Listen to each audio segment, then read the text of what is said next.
Welcome back to Danny Rant. Today we have a very unique and special guest, and believe it or not, actually a long time friend. I think we've known each other for a couple of decades. Oh, yeah, long time now. I've got down here James Farnham, who is John Farnham's son, and today we're going to discuss everything about your life and I guess living with arguably Australia's most famous dad, basically. Yeah, he pretty much is, I guess, yeah. Thanks for coming down, my man. No, thanks for having me. I think first off I might start, right, because obviously your dad is the shining star in the Farnham family, but there's a whole bunch of other Farnhams, you know, yourself, your brother, your mum and cousins and assortments. But where do you sort of like come into the world? Like I know that's bringing it right back, but when do you come back into the world? Where do you live? Where do you go to school? Like how's it start for you? Yeah, okay, well, so I grew up out east near Warrandyte. I've been out there pretty much my whole life till I moved into the city. But went to Yarra Valley out there, loved it. It was a great school. I loved growing up out kind of in the bush. It was a real good experience for me. Yeah, so grew up out Wonga Park, went to Yarra Valley, just did a lot of dirt bike riding and just sort of walking, driving my lawnmower to neighbours' houses and sort of that sort of stuff, which was a good way to grow up. I think I'd like my kids to eventually kind of grow up on a farm like that too. And then, sort of life moved on a little bit. School graduated and I went and lived in Canada for 3 years. And taught snowboarding over there. Pretty sure I caught up with you at one point over there. Yeah, you might have actually. Yeah, we did. Yeah, I think you did. It was me, Jess, and a couple of other boys like Homer or whatever. Yeah, you did too. And you guys are living like just at the bottom of Black Whistler, yeah. Yeah, no, I full on forgot about that. No shit. Yeah, that was a while ago too. Yeah. Yeah, so was there. Did that and then came back from that and then kind of didn't know what to do. And then kind of got offered to do some roadie work for Dad. So that's sort of where I started doing my, I guess, roadie and music sort of stuff. Yeah. And what age were you then? I would have been 23, 24. Yeah, okay. Yeah, around that age, yeah. So going to Wonga Park, right? Like obviously, as we've talked about, your dad's arguably one of the most famous people in the world. Why there? Like why there? And I found out that he used to live in England originally. And I know your cousins and stuff sort of live in the south or the eastern suburbs, or southeastern suburbs. Why, of all places, Wonga Park in Melbourne? That's a good question. I don't know the proper answer to that, but I think it would have been because it was underdeveloped. So it was still a lot of bushland, lots of acreage and wildlife and stuff like that. And they knew that they could build up, I guess, what they wanted. So I think that, and especially Dad coming from England on a boat, I think he kind of wanted a bit of a different change when he could. Yeah. So, yeah. But did they grow up in the eastern suburbs of Vic? To be honest, I don't really know where my dad grew up. Yeah. But I knew mum grew up kind of in Broadie and that sort of side. But I don't really know exactly where Dad grew up. In Victoria though? No. In Victoria. Yeah, Victoria, yeah. I just don't know where. Yeah, it's interesting. Never thought of that. And so how old was your mum and dad when you were born? Oh, shit. It's hitting you with the hard ones. Yeah, that's a hard one. What's that? Thereabouts. It doesn't have to be exact. I think Dad would have been... So they tried for me for a while. So there's 7 years difference between me and my brother. I didn't actually know that. Yeah, so he's a fair bit older than me. So I don't know. I think they would have been 38. Oh, really? Dad, okay. I think, yeah. He was pretty, they were quite old, yeah. So, and he'd obviously been working in music since when? When did he start? Oh, Dad was in music since he was like 16. Yeah. Or something like pretty young like that. And sort of he got the Johnny Farnham sort of title, I think at 19 or 18 when he did That was Sadie. like, Sadie the Cleaning Lady, I was going to say. Yeah, and that sort of launched his career. I remember a wild story your auntie told me, and she was talking about when she knew that it all kicked off. Yeah. And she said they were camping, and John had gone and done something on TV or whatever, and then basically he'd come back to go camping with the family, and she said they left their shoes out in front of the tent, and then they got swarmed the next day. So like and that was the point when she said everything changed. Yeah, and went from being like he was just her brother to becoming to being everyone. Yeah, to everyone's being John friend, Farnham. Yeah, and so it's pretty crazy. And like so when you're growing up, right, and you've obviously been born, you go to kindergarten, you're doing all the normal things that a kid does. At what point did you realize that your dad was different than everybody else? There's a few different stages of that. So like I kind of didn't understand it when I was young at all. I just didn't understand why everyone was obsessed with my dad.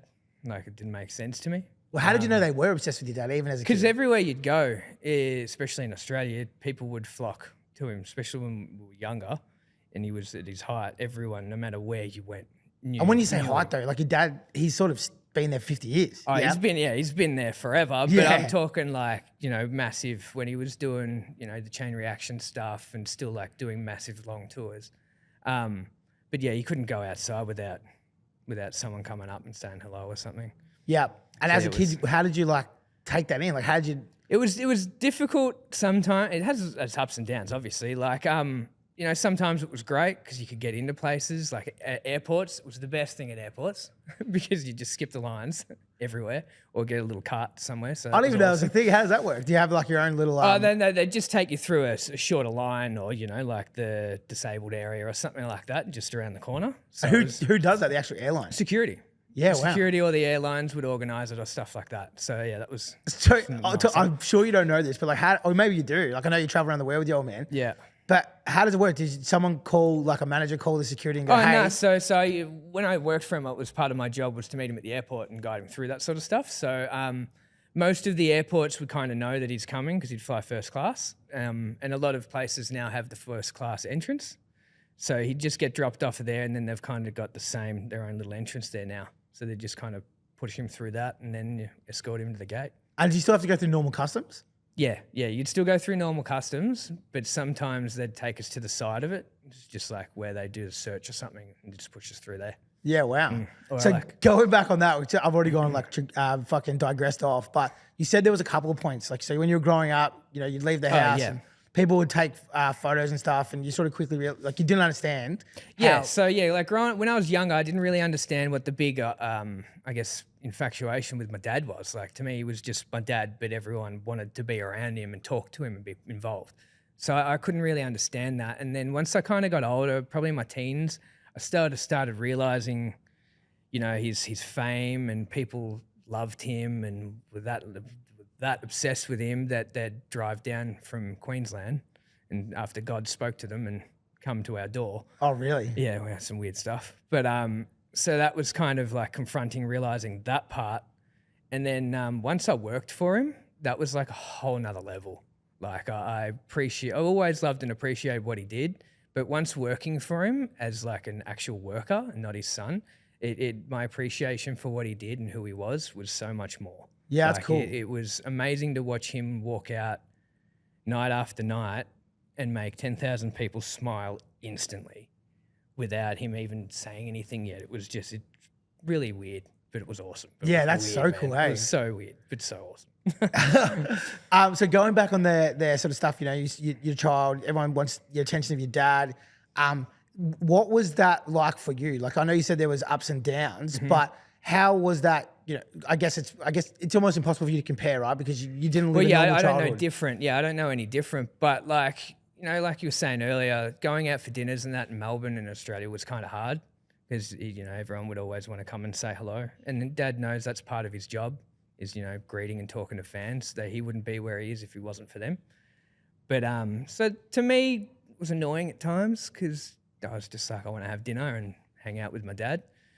But I kind of ended up growing and understanding that it was part of the gig too.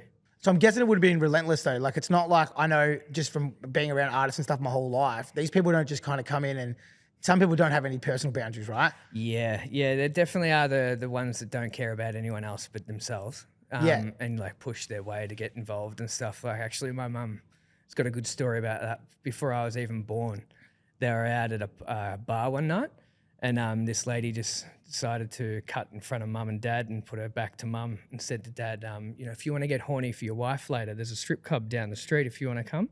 And my mum just grabbed a lighter and set this chick's hair on fire. So she gets that sort of stuff. Yeah. But when you're going through that process, right, and these people kind of a thing, it's not like they don't just kind of give you time off. So was there periods where you just like, fuck off, or like where you just dealt with it and roll with the punches and you just became used to it in a sense? You just kind of come used to it, I guess. Yeah. Like you kind of just deal with it and just move on. Realize that, Dad's got to do his thing. It'd be like me seeing someone that I love. I'd want to maybe say hello. If I saw Jack Nicholson out in the street, I'd probably want to shake his hand. Yeah, fair. But yeah. That's a really good way of But then looking at it. there are the people that just kind of don't get the hint after a while. They want to have the whole conversation and, talk about everything and stuff like that. But Yeah, of course. yeah. So what were the things you'd say? Like, obviously, that you talked about upside, but kind of staying on the downside stuff. Like, what would be the things that you probably missed out on that you saw maybe your friends were able to do that you weren't able to do because I guess your dad was so famous? I guess a lot of stuff with school, having like, I guess it sounds strange, but like parent-teacher night and stuff like that. I think he came to a few, but it would have been hard for him, like doing a concert, school concert, that sort of stuff. Sporting events, he didn't really come to much of the swimming and that, which I completely understand now. At the time, I kind of didn't get it, but I do now. He traveled a lot on tour, so there was all that sort of stuff. He was away a fair bit, but he's making bank for us. Yeah, exactly. He's doing it for you guys. So yeah, he's doing it for us and himself and his family. So I can't blame him for that. I'd want to do the same. Those things like, school events and whatnot, I'm guessing the reason why he couldn't come is just because he'd get inundated and then it would become about him, not you guys? Yeah. It was more about it becoming about him and not us. He didn't want to take the shine away from anyone else. Like, another good example for that sort of stuff is like some of Rob's concerts he didn't want to come to because he was afraid that he couldn't get in or whatever, so and take it away from Rob. So same sort of thing. Yeah, and it's kind of, I guess it's a weird thing to be able to understand, but this was just your guys' life. Yeah. So other than that, like obviously your dad had missing a little bit of sporting stuff and whatever, swimming, like you said, because he's either on concerts or didn't want to sort of, make it about him. Unfortunately, it wasn't a choice that he had to for it not to be. Was your life growing up pretty much the same as everybody else?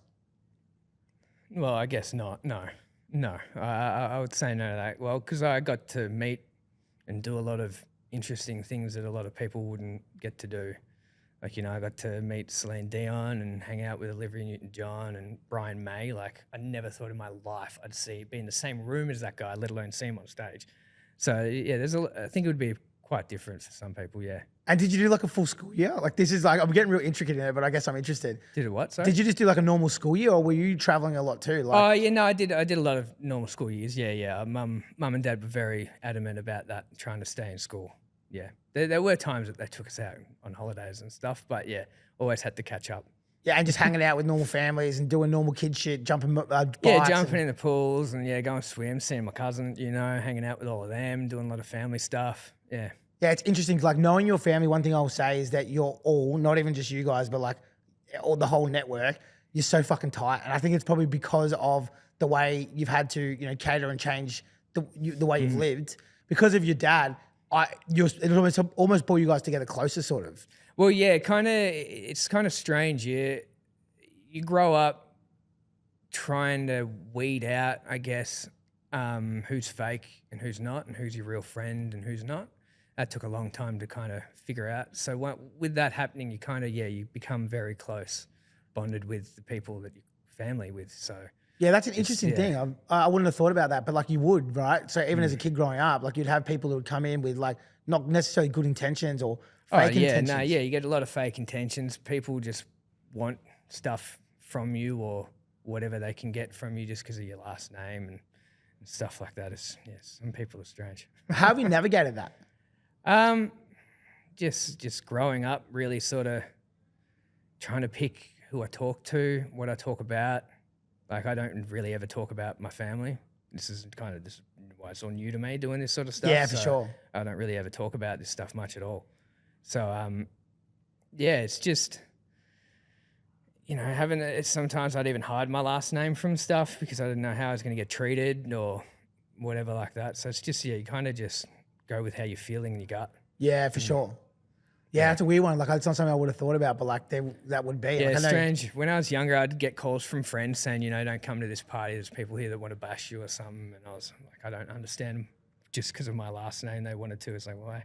It's weird, but uniquely Aussie thing, unfortunately. Yeah, it is very actually. Yeah, that's true. And even again, like going back to your cousins, like they had the same challenges. Like I grew up with them side by side. Yeah, exactly. Yeah, he would have had to go through the same stuff because he's related. We actually legitimately had a biff at Stereosonic because someone was giving him a hard time, and it was like they were just trying to like create a story for themselves. Yeah, it's just weird. Yeah, it is strange. But then onto the better stuff, the upsides, right? So growing up, you've got this extreme lifestyle that not a lot of normal people would have experienced. Like you're talking about meeting famous people, going on tour. What sort of stuff was the upside of growing up with a famous dad? Well, I guess meeting famous people and going on tour and going to awesome places, traveling the world, like that's some really amazing things I can take from it all. Like, got to travel the world because of Dad and what he did. Got to meet amazing people that I'd never thought I'd ever meet in my life. Like, I wrote down a list the other day of some of the people that I've just worked with, and it's just stuff if you asked me that in high school, I would have never, ever thought that at all. But why would you not think that? Oh, it's just, I don't know. I didn't ever think I'd be in that situation. Yeah. I don't know. Like, even though growing up, because you think because your family kept life so normal, you thought it was still a surprise to you? Well, there was always kind of like work and not work with our families. So like as soon as when I was younger, from my memories, if we were on the road with Dad, if it was time for him to work, we'd kind of leave the room. Or like if he was doing interviews, we'd all leave because it was, you know, he needed to work, so no distraction sort of stuff. So I think it was a lot to kind of do with that. We kind of had one separate, if you will. How was your old man would turn it on and off? Like even now that I'm doing a bit of media, it's weird, but I'm the same. Yeah, like 98% of my life is just me sitting on the couch, fucking scrolling through my phone or doing whatever. How good is your dad at turning it on and off? Yeah, he's a lot better than I am, as you could probably tell. No, man. So yeah, watching him work and turning it on was actually quite impressive. So about an hour before showtime, he kind of would just start getting himself mentally ready and stuff like that. He'd like to eat light before a show, like just sushi, and that's it. So he'd prepare that sort of a way and then would put his suit on, and once we'd call it going under. So he'd put his headset on and his in-ears. So once you put them on, you can't hear anything else out. Put that going under. So once he'd do that, that was his sort of like white line fever sort of a thing. So he'd kind of get into with the zone then, and then you'd just see him pace in the corner. Everyone else, the band and everyone would still be hanging out, talking, and he'd just be in the background pacing. And then the last bit before we'd go on stage is we'd all have a shot together. We'd all have a shot of brandy, and then as soon as that was on, you could see the whole band and everyone else would kick into gear. But him, I don't know how he just turned it on no matter what. Never warmed up, never sung before the show. He just, Sound check? He used to do sound check when he was younger, but he stopped really coming to sound check. Yeah, a long time ago. I guess you trust your team, right? Especially your sons on it. He's done the same sort of songs for 50 years. He kind of knows the gig. The band is one of the best bands I've ever worked with and in the world.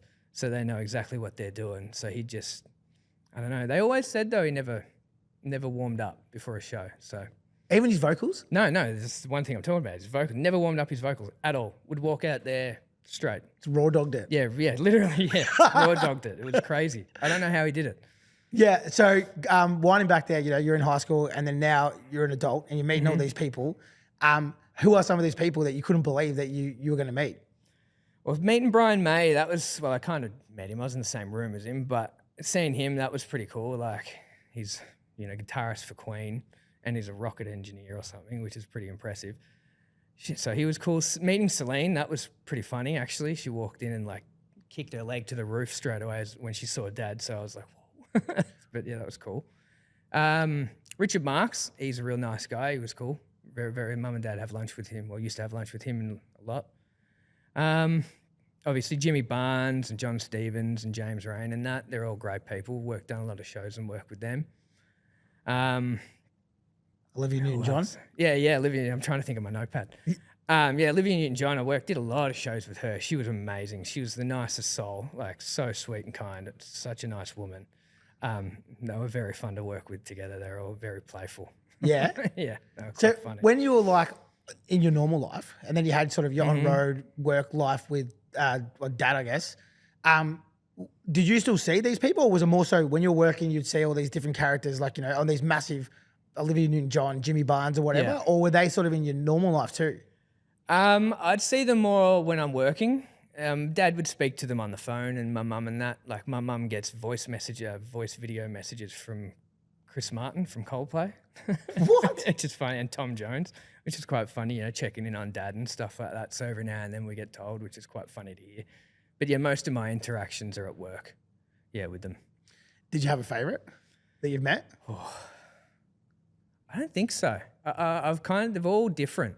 Like every single one that I've worked with has been completely different. And I'm biased, but I like seeing the difference between my dad and other artists that are big. So it was kind of cool seeing the whole different demographics. What were some of them? My dad's quite down to earth, I found out. He's very regular Joe sort of a man when it comes to who he is. There's other artists that I've worked with that on dad's tours that aren't.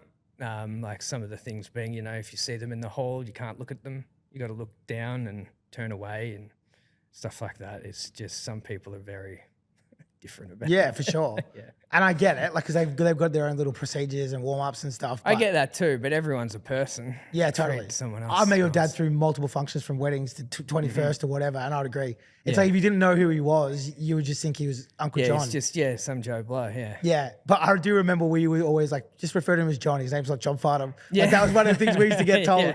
Don't say hello, John Farnham. No, I get that too sometimes, yeah. So Celine Dion, one of the best singers of all time, comes out in your dad's concert. Were you there at that point? How was that organized? How did that all kind of transpire? Yeah, so I wasn't there when they got the call and asked about it, but Dad called me not long after, and obviously calls all the family after it. And asked what we thought, and of course we all thought, bloody oath, that's amazing, definitely do it. So he said yes. I was in the room when they met at Rod Labour. So yeah, like I said before, she walked in, so much energy, man. Like for someone who's still going and doing as hard as she is, she had so much energy and charisma and stuff in the room. It was crazy. And she's sick now too, eh? Yeah, I think they call it stiff person's disease or something. Did she have it then? I don't know, to be honest. I'm not too sure, yeah. My wife, Sarah, which you know, you met her, she was there that night. And so Celine Dion really? and your dad are her favorite singer. Oh, and no way. Yeah, so she's like, all the time she brings it up. Like at our house, which you don't know this, but it was from Leroy's wedding. And Jackie was like, I was like, don't take photos, don't do that, like whatever. No, so Jackie hooked it up and your dad was like, took a photo with her. Yeah. So we did, took a photo with her. And in my house, we have like a framed John Farnham thing with a photo of your dad and my missus at there. In the corner. So every time I say like, it's kind of odd to me because now I work in the music industry. Yeah. But for her, that was like one of the most special moments ever. Speaking of that sort of stuff, when I was younger, I used to go to house parties and I'd go to the toilet and sit down and then the whole room would be full of dad. And I'd be like, what the fuck? Like, oh shit, I forgot about this. It's fucking weird, man. That's so cool. Yeah, it's so strange. And sorry, just while I remember that too, like I'd be walking home from parties and see him on the back of a bus and it'd be like 3 a.m. and I'd be drunk as. I'd be like, what the fuck? Like, it's just weird, man. It's like he's watching me. That's so good. Weird. Yeah. So, but did they have a prior relationship? So I know she's a massive fan of your old man. I think they'd not personal prior relationship, but I think management had spoken before, like in terms of maybe doing something before. Yeah. But I'd always known that she was a fan of Dad and Dad was a fan of her because there was, I don't remember this, but I think it was my brother or Dad, someone says it, that they're at the airport and they saw each other and she ran and jumped on him, sort of a thing. So they've known each other for a while, but I don't know how well. Yeah, because she mentions him in the doco. Like that. Yeah. Yeah. That surprised me too. She has like a that, full spiel about it. Yeah, it goes on for like 5 minutes. I was wrapped. It's the only artist she talks about. Yeah, literally. Pretty yeah. impressive, yeah. That's cool. Yeah, it's real cool. Then Olivia Newton-John. So Yeah. obviously they're almost together in a sense. So, you know, like when you think of her music career, you have married. to think of your dad's Yeah. career. What was it like kind of, I guess, growing up with her? It was good, man. She was very, very nice. Like the most sweetheartest person, kind, loving soul, man. You couldn't fault her. She was a beautiful soul. And to work with, she was great as well. And like you said, her and Dad singing together, it was just match made in heaven. They were so complimentary to each other. It was ridiculous. And it was a worked so long well. relationship of singing long, together long, too. long relationship. Oh, I think since they were in their 20s. Yeah, long time. Wild. Another one, we talk about your old man and like the Celine Dion thing. So why I guess it's surprising even to you is that your dad is one of the most famous people in Australia, which we covered on. He's had like a 5-year, 10 to 18 number ones. The list goes on of his accolades. But overseas, he effectively is actually like an average Joe. Yeah. Overseas, not many people know him. It's strange. He kind of hit it big in Germany there for a while, in Finland, I think it was, which is kind of strange. But yeah, never made it big in America at all. Yeah, never really took off. What about UK? I don't really think so in the UK that much either. I know they did some shows and tours there when I was really young, but nothing massive like they used to do, yeah. And I know we talked about it before we jumped on the pod, but you were talking about like when you go overseas, what that was like. You know, like you talked about in Australia, especially being in Melbourne, having to eat at secret restaurants, going through different entries to places, when you go overseas. What was the experience like over there, considering no one knew who he was? Yeah, so going overseas was the best time to kind of be with Dad because he could truly be himself and not worry. Not that he worried, but there were no prying eyes or people watching him, so you could see him fully relax. So that was some of the best memories I've had with him traveling overseas and actually getting a dad, going out to dinners, playing with him, being on his shoulders, walking around the streets and stuff like that. Going to zoos, things like that. Yeah, exactly. Yeah, going to zoos, going to movies, going to Time Zone and stuff like that. Disneyland, like going to Disneyland with him when I was younger is one of the best memories I've got. And like some recent ones is when we went to Singapore 10 years ago for shows. We even went to Universal then with me and my mum and him and my girlfriend, and it was awesome. He could be himself. It was so fun. Not that he likes rides, but I can't imagine him on a roller coaster. Shit scared of him. You could put that on a TikTok, I reckon. Yeah, I could actually. Yeah, could make a lot of money from that. So because of that, I know you said that was the only time you really saw him super relaxed. You travel a lot. And I know you still do. Obviously, we've known each other for a while. So you're in Africa, you're in all these different countries. Growing up, did you travel a lot too because I guess it was like a break? Yeah. So Dad's trips after tours and that were usually overseas or to Port Douglas. He had his own little place in Port Douglas, so he could kind of get away there. But even then, he couldn't go out for dinner. But so as soon as tours would finish, we'd pretty much head overseas somewhere for a couple of weeks, which was good fun. Some of the places you used to go, like what were some of your... When we were really young, we used to go to Italy a couple of times. I remember going there, which was good fun. We used to go to Big White a lot with the Wheatleys. So that was always fun. There would have been 12 of us. It was a big crew and we get a big share house. So that was always fun, actually. We did that for a couple of years in a row after the tours, Because you're mad and you're snowboarding, right? Oh, I used to be. Not so much anymore. My knees are gone. So when you used to go to Big White, you used to go for like big amounts of time too? Yeah, we'd go to Big White probably for about 3 weeks. Yeah, over there. So Dad did actually a bit of work over there with Getaway. So we got a couple of free days and stuff, a couple of lift tickets and shit. It was good. So the Glenn Wheatley thing, for people that don't know, he was your dad's promoter? Well, he's my dad's manager, yeah. Yeah, they had like a handshake management agreement from like, I don't even remember when they first met. So never a piece of paper or a contract, all in a word. Oh, really? Oh, wow. Yeah, true word there. That's old school. Big time. So who was your dad? So your dad's manager, he obviously was Glenn. Yeah. And then did he have an agency or booking agency? Or it was all through Glenn. So Glenn had, and I think Wheatley Records and I think Talent Works, I think. But yeah, it was all sort of in-house stuff. I don't think we went out to anyone else. Yeah, because a lot of those sort of people from that era were like Mushroom. Yeah, but your old man seems to have not been. Dad wasn't Mushroom. Michael always tried to get him. But yeah, I think Dad was under Wheatley Records. Yeah. And he was doing his own shows internally too, right? Yeah, Glenn ran it all. So this is something that like a lot of my audience probably won't know, but maybe they do if they're in the right age bracket. But your dad and Glenn, I'm guessing he was like a super close family friend to you guys. Yeah, we were basically all cousins to each other. So. And there was a bit of controversy around some tax stuff, whatnot, and he ended up doing some time away. How was that for the family? I guess like you guys being so close to him and that whole period. Yeah, it was hard, man. It hit Dad pretty hard.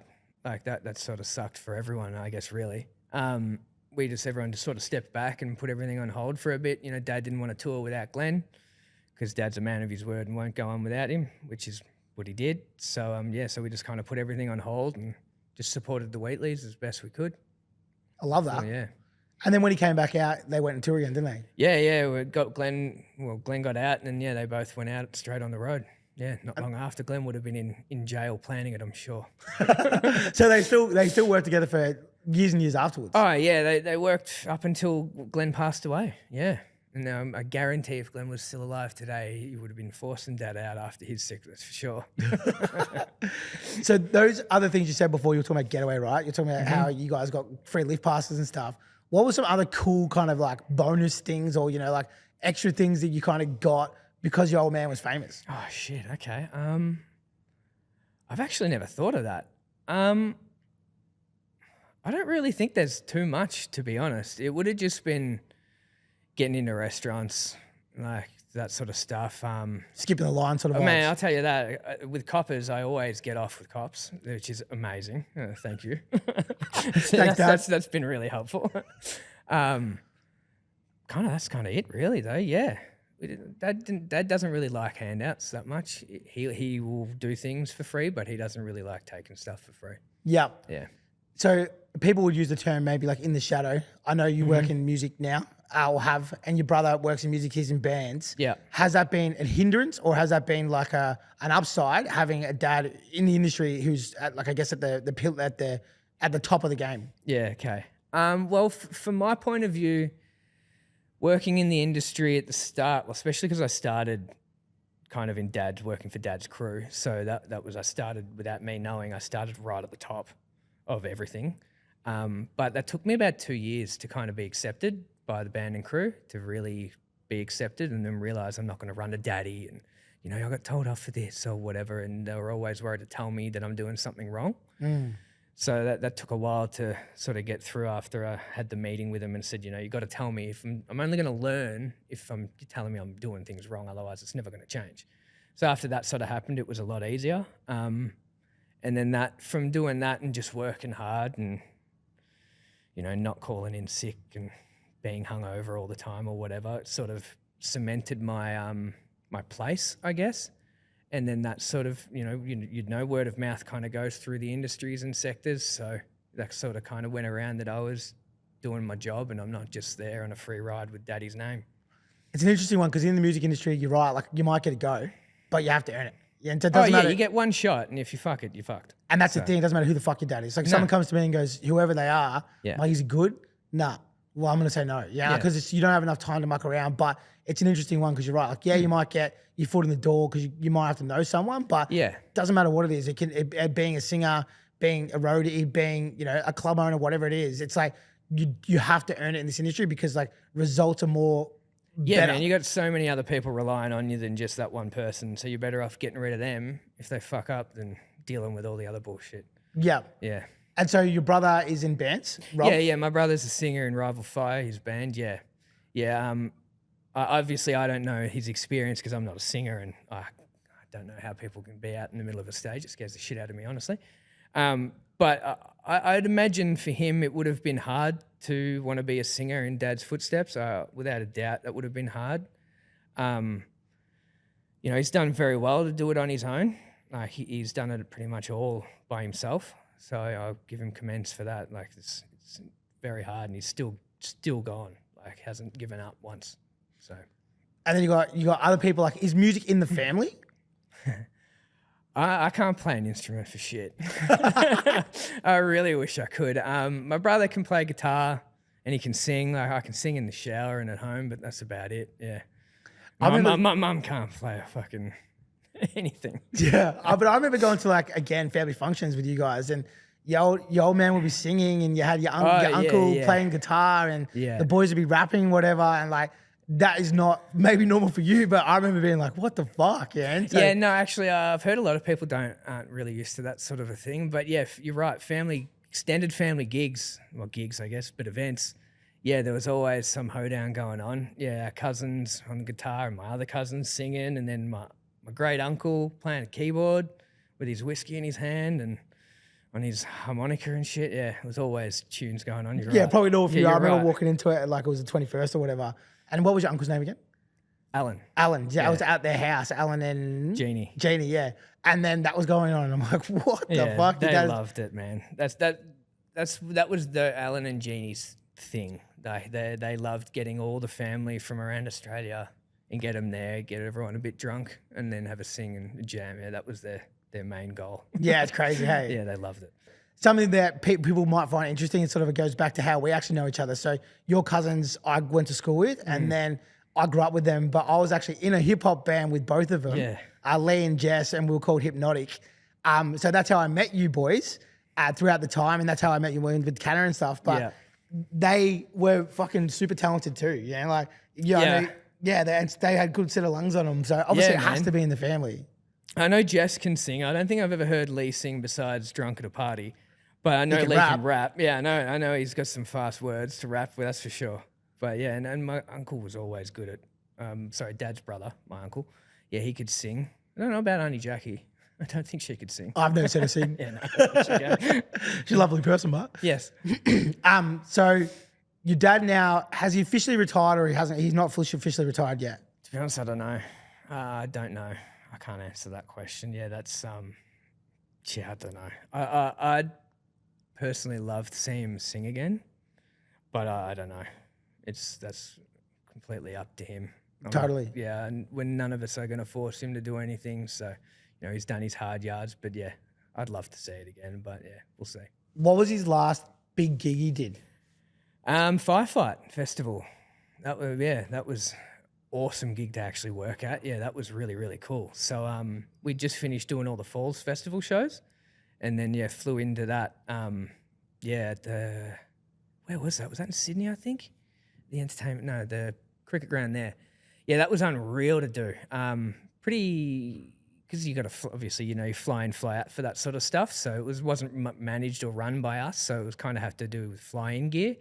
But yeah, that was really impressive to do, and Dad loves doing that sort of charity sort of stuff to help the people. So yeah, that was a good one to stop on if he wants to. When you've gone and you're starting working into the industry, I know we touched on it before how you're basically like a roadie. Mm-hmm. Can you explain like what that is and what you were actually doing when you were doing it? Yeah, okay. Yeah, I started off just moving cases really, loading and unloading the truck and setting up the stage and building all the risers and stuff like that. Once I sort of got confident at that, I ended up going into doing audio, on-stage audio. So I'd start setting up all the speakers and wedges and stuff like that, mic the drum kit, and then just sort of help on the on-stage sound desk and that sort of stuff. And then from that, I ended up doing sort of stage managing from there, yeah. Do you have a favourite moment or gig from when you were doing that? There's too many. There's too many good moments. Falls festivals were probably some of my favourite because it was seeing people my age and younger singing every word of Dad's. So that was like really cool for me to see. The firefight one, that was amazing to do for what it was and the amount of people that were there and the other artists that came and did it. And, Dad did it sung the song with Olivia. Brian May was on guitar, Mitch Tambo, and some others. So that was really cool to sort of see that all come together. And then all the fireys walk out and shit like that. It was really, really cool. 2020 that would have been. Yeah. That's scary, eh? Yeah, because then COVID hit, didn't it? Yep. Yeah, fuck that bitch. That just fucked my life, that's for sure. Yeah, well, everybody. I'll tell you that one personal. Yeah, that just put my career straight into the ground. Yeah. But anyway.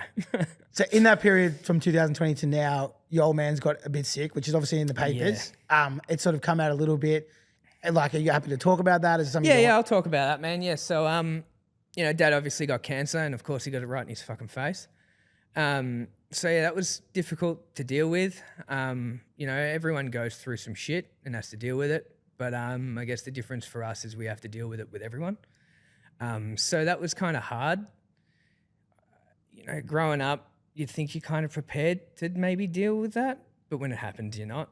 Because you get information from everywhere and people messaging you stuff that isn't true. And I was getting calls from people that I know work in nursing saying, I've heard your dad's dead. And I'm like, no, what? No, he's not. That's not true. And they're like, yeah, it is. I'm like, no, it's not.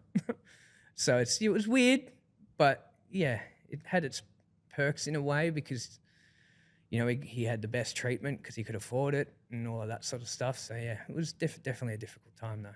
Yeah, for sure. You've also had your own medical issues. Yeah. Are you happy to talk about them? Yeah. So, my bowels ruptured nearly a year and 4 months ago or so from now. So this was still while Dad was still really sick as well. And in between me and Rob doing the interviews for Dad's movie. So I had to try and keep quiet with that. So I didn't really want to talk about that. So it was kind of out of nowhere. But yeah, so my bowels ruptured from diverticulitis, which I didn't know I had. What is that? Diverticulitis is the best way for me, I guess, to think about it and explain it. So it's like your large intestine, picture it as like a bike tire. Mm-hmm. And then when you see a bike tire, it gets little bubbles come out the side. That's diverticulitis. Yeah, diverticulitis. And it gets infected with food and stuff. So, and then it just slowly swells and rots and stuff. And if you don't get treatment, it can rupture. And then once it ruptures, you pretty much got to have surgery. So when it ruptured, what happened there? Like, what's a young there? Well, I was in pain for about 6 months in my stomach. I had 2 colonoscopies and they couldn't find what it was. And then I was in intense pain for about 3 weeks, and I just ignored it as most men do. Until I was curled up on the couch at like 2 a.m. and my girlfriend dragged me into the car and took me to the hospital. Then they told me I had perforated diverticulitis, but it was contained, so it just means it's exploded, but not very much. So they just give you antibiotics.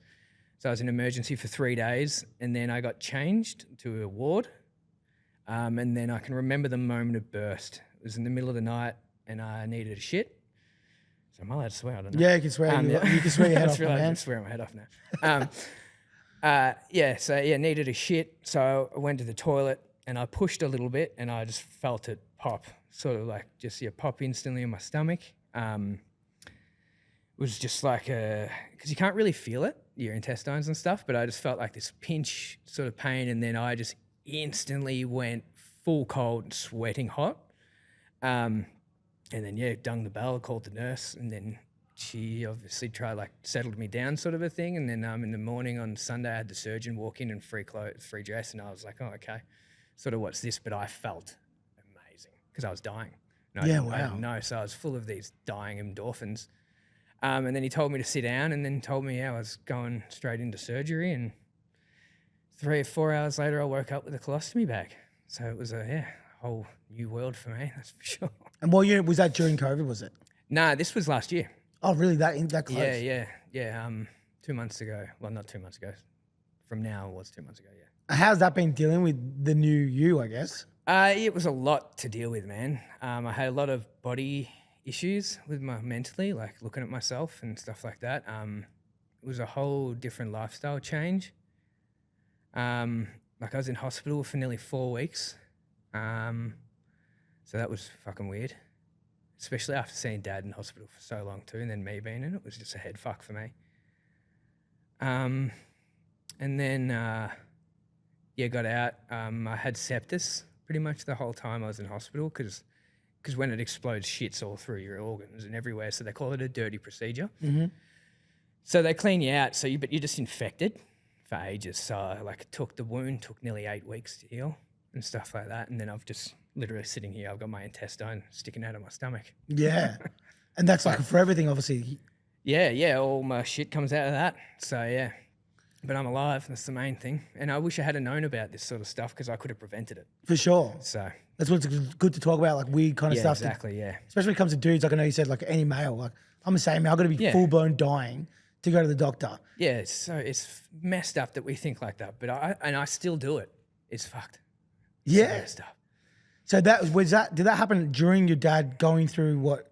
Yeah, so dad was in and out of hospital with, I guess, relapses with being sick and stuff. So it was kind of hard at one point, and he was quite ill at one point, and then I was ill. So it was just kind of fucked for all of us. Shit time, yeah. Yeah, it was sucks. And then I was sitting there, watching my brother on TV trying to smile through it all, doing the interview. So it was just fucking weird. So, I'd love to go back about why your brother was doing the interview. So you guys did a doco. You're both heavily involved. Like, what was that like? How did it kind of come about? What was the process? Because, you guys weren't really in the media and then you kind of got pushed into it. Yeah. I guess your dad probably spent his whole life trying to make sure that he could avoid you from that, and then you guys were the representatives of the family. Yeah, so it was kind of spoken about when Glenn was alive, and I think everyone sort of finished it for Glenn. So it was good that we did. No one thought it was going to take off the way it did besides Glenn. Like I can remember him telling me that it would be amazing and all of that sort of stuff. So it was kind of surprising for all of us how well it did. I feel like it's surprising for me that you guys thought that was surprising. Oh, Dad has always thought no one's ever going to watch him or listen to him still. Like he always would ask coming off stage, did I get him? It's like, what the fuck do you mean did you get him? Of course you did. They're all standing. Like, who the fuck do you think you are? Like, what the fuck? Crazy, hey, you like imposter syndrome even that? Yeah. He was always humble in a way about it and always worried that he wasn't going to get the crowd. So I think he thought the same with the movie, and he also gets the same with like bio stuff. He thinks that they should be done when you're dead. Yeah. Kind of a thing. So he kind of had I feel like he kind of had a weird thing with that. I get you. Being alive and seeing it and having to talk about it and do stuff for it. So yeah. I think it makes it more special from like a viewer point of view. That's what I said to him. I'm like, you got to see it in the way of people appreciating it. It's kind of cool. You're celebrating your life and you're still here. Like, it's a good way to do it. Yeah, I think it's like a better full stop. You know, like when you watch like for argument's sake, like Kurt Cobain or whatever, and you got questions, but that person can't answer them or represent them, or they can't talk about how they feel. Whereas if someone's still alive during a biopsy, biopic. Let me tell you, get yelled at. During a biopic, it's sort of like, I don't know, I think it's way 10 times better. So I'm glad that you guys did that. What was the experience like, you know, working through that period? Did it go for years? Was it only like a couple of months? It went probably about a year. So yeah, for me, it was definitely strange because I've always been in the shadows and hiding behind curtains and shit on stage. So it was kind of weird being out in the light. But it took a while to get used to. But after that, it was kind of comfortable doing. You know, I was pretty proud of what the Wheatleys and we'd all done, like, and what a Poppy had made. It was an amazing documentary, and it felt like it was quite real. But yeah, it was a trippy experience, that's for sure. Going and seeing Dad on the big screen and that. Yeah, it would have been sick, It's kind of strange. Yeah, and seeing him on Netflix or whatever it is, or Stan. Yeah, something. It's on one of them. But yeah, it's just weird seeing that. So it's like the whole bus thing again. I just find it's like what's mind blowing to me is that, and I love it. Yeah, like knowing you guys for so long too. It's that hearing your dad say that or hearing you say that. It's like it's weird to me that you think it's weird. If that makes sense. Yeah, like, yeah. It just makes you more normal human. Yeah. And I guess growing up with arguably like, you know, John Farnham as your dad, people would assume that you're not, but you guys are just so fucking normal. Yeah, well, a lot of people too, they see American TV and stuff and think that, you know, famous people are like the Kardashians, and it's not so much like that at all. Yeah, no, and I feel like, especially you guys, like the Farnhams, it's like you are so fucking normal. But hearing you say that these things that are like huge to everybody, to you is weird, is like, it's insane for me to hear that. Yeah, okay. Yeah, well, it's just trippy. It's still tripping me out. Going back through the whole journey of your life, is there like a pinnacle moment of like a performance or, you know, meeting someone or some crazy experience that sort of stands out as like the most craziest thing that's kind of come about since you've been alive? One of my probably most prominent memory things like that would be when Dad did the show with Coldplay. I can't remember. I think it was for a fire as well, when they did the crossover from Sydney and Melbourne. They had the two big concerts going at the same time. That was the first time Dad had sung in like 5 or 6 years, and he kind of at that time was kind of done, sort of thing, and didn't think he was going to do anymore. So seeing him come out and sing that brought me to tears. I remember that moment. I full burst into tears out of pride and joy, like watching him be so happy again, singing and loving it. So yeah, that definitely stands out massively. That's awesome. Yeah, I love it. I think because of that, that's such a great moment. I think we'll wrap it up here. But what's next for you? What's next for the Farnhams? Well, I just got offered a job, so hopefully going back out on the road soon. So yeah, I won't say the band's name or anything yet, but yeah, fingers crossed I'm hitting out on the road. I cannot wait. Yeah, I was going to say, that's the next question. I was going to say, like, are you excited to do that? Oh, I cannot wait. I'm itching. It's been too long. Yeah, you love it. Yeah. And then the family in general, like the Farnhams, like what's next for you guys? Just enjoying? I'm pretty sure Rob's getting ready to do some shows, I think, and release some more music. And yeah, I think Dad's just still recovering for a while until he gets back on his feet properly. And Mum's also trying to recover too from the whole thing. Yeah, I can imagine. Hey, you know where we would be. Yeah. Thanks, James, for coming down, man. You're a fucking legend. Good to see you, bro. And good to see you in better health and better spirits than, you know, in the last year. And you've overcome all this stuff. It's an amazing journey, amazing story. And thank you for allowing me to sit down with you and, you know, open the back door for people to be able to see through. I have to thank my sponsor, which I'm sure you know what this brand is. This is the political correct one. So I wouldn't even say WP Shots, our first choice, Liquorland, and all good independents around the country, guys. I take this for you when you get back on the road, and you guys can have this as the pre-shot. Oh, damn right. I'll do it. Legend, man. Thank you so much for coming down. Thanks for having me, mate.